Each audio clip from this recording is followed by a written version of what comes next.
Okay, so the other week I went to Amsterdam to do a test photo shoot. So a few people asked me why did I do this shoot? It is just for portfolio purposes, having fun and experience. So as I'm moving to America next year, I want to make the most of how accessible Europe is this year. I've got a few friends who are from the US, and it feels like every weekend they're flying to Italy or going to Spain just on a quick little trip. And it feels like everyone in London, the mentality is like, oh God, like going to Paris, that's a big trip. But in the reality, it's very cheap and affordable to go do these sorts of things. So rather than going out and shooting in London in my last few months here, I'm trying to go around Europe and shoot in as many of the capitals as I can. A, for portfolio reasons, but B, just to go and experience it as well. So this trip was a week long.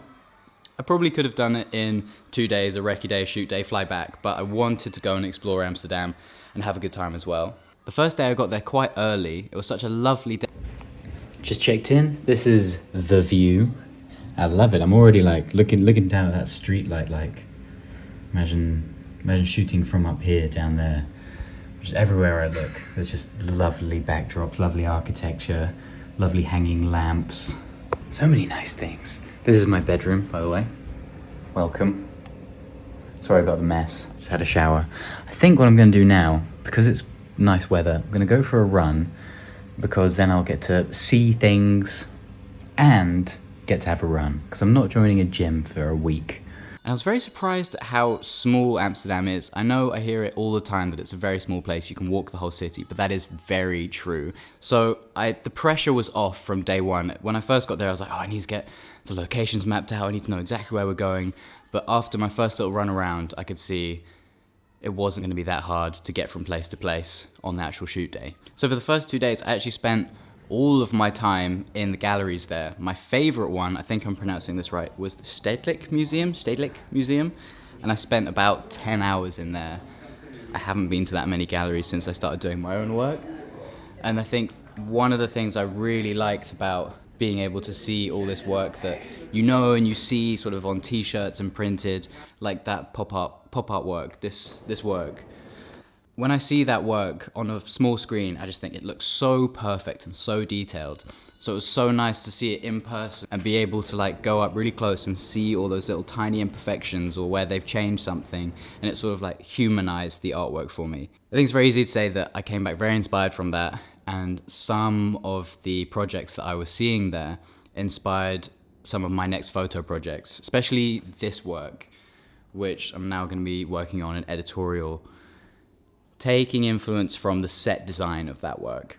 When it came to this shoot, finding the Dalmatians, actually, a few people asked me how I found them. I just went onto Instagram, I searched Dalmatians, Amsterdam, and luckily Charlie's account popped up. I thought, what an absolutely beautiful dog. Charlie has heterocornea, both their eyes are different colors. And then Charlie's owner introduced me to Milo's owner, and they were both super down to just jump on board and be a part of the photo shoot. So I was very indebted to them, and thank you again to them for being involved. So that was the dogs sorted. Next thing was the recce locations. I went around the first few days on my way to the galleries and getting food and stuff and just sort of familiarizing myself with the area. But then on the day before the shoot, I went out with the actual camera I was going to shoot with and took some shots in the locations that I thought were really going to work. This one was definitely my favorite. This was like what I was imagining the hero shot to be. Obviously there's no one in that shot, but I think there's this one with the bicycle. I was imagining the models where that bicycle was going to be. But that did prove difficult on the actual shoot day because that is a cycle path. And it's quite a busy cycle path. The reason for choosing Amsterdam was my friend Sana, who's over there. I met her in London when she was just modeling, but now she's doing a lot more styling work. And I thought her styling in Amsterdam with the Dalmatians, it almost comes together as like one big sort of Cruella de Vil inspired photo shoot. So this was our sort of deck we were working with.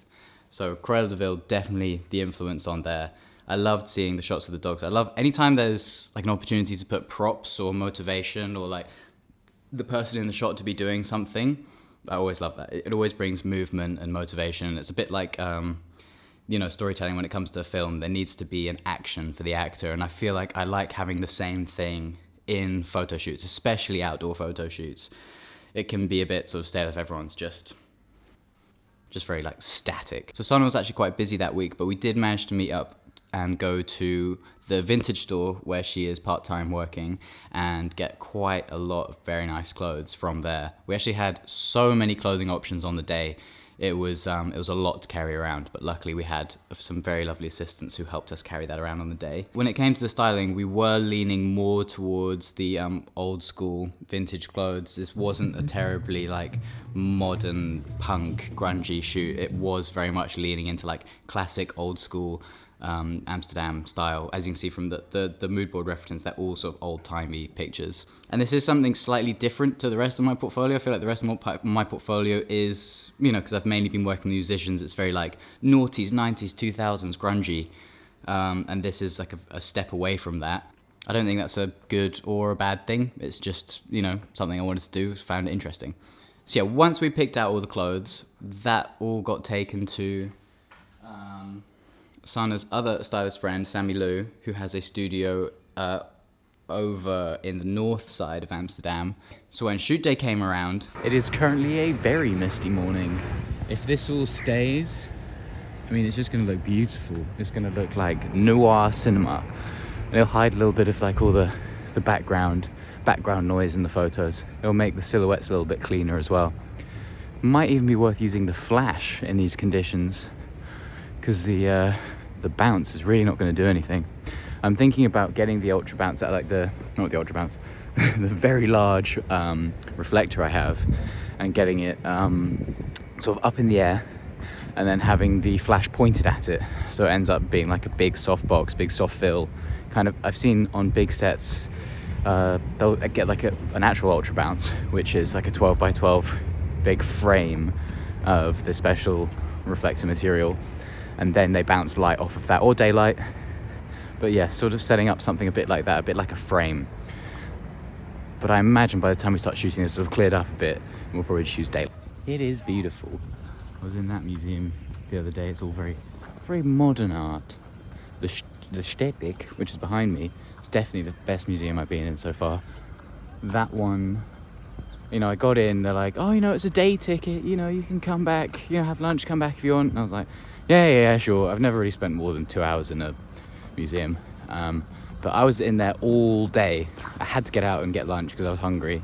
But yeah, if I could have spent all day in there, I would. Definitely recommend going there. Best museum I've ever been to. Best curation I've ever seen. And just a beautiful building. Lovely staff. I went straight for breakfast to this really nice gluten-free bagel place that I found the other day before, and just like filled up because I knew it was going to be a long day.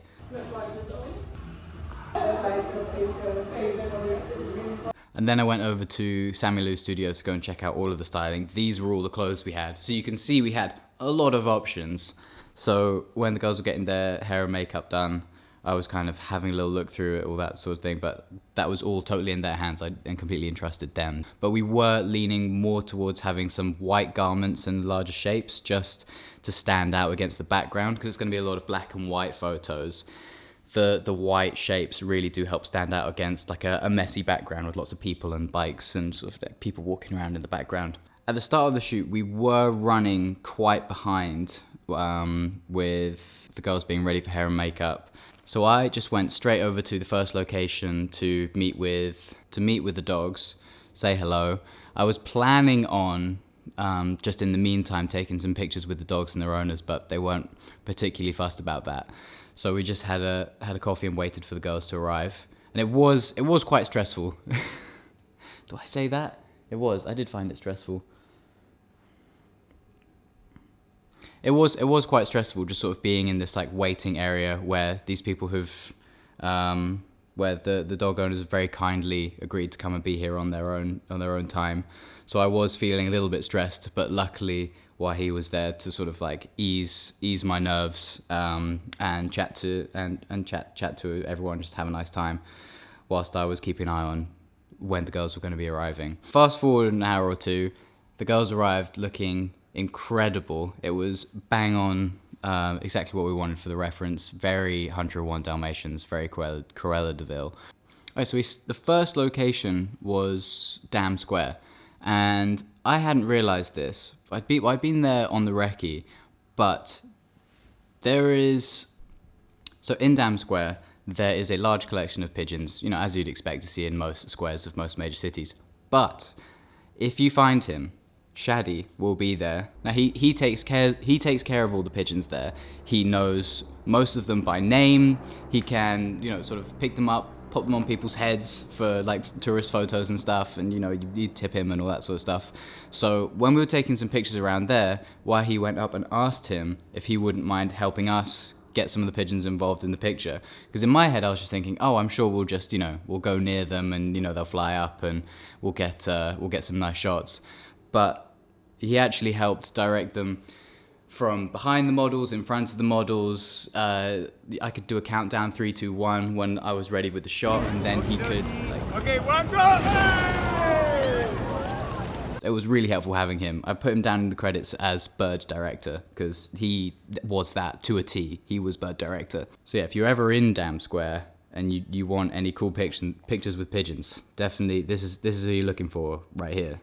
And yeah, and once we were done in the square, we didn't have that much more time until the dogs had to go, so we went straight to my favorite location, this one, and this is where we ran into the fact that is actually quite a busy cycle lane. Don't know if you've been to Amsterdam, but they do a lot of cycling, and that is a very busy lane. So I was getting, I had it translated for me, but I was being called a stupid tourist for taking pictures in that lane.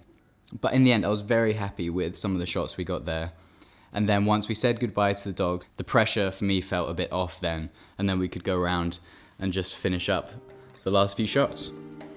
Have you come a little closer actually? Yeah. Lovely. Oh yeah. Oh, yes.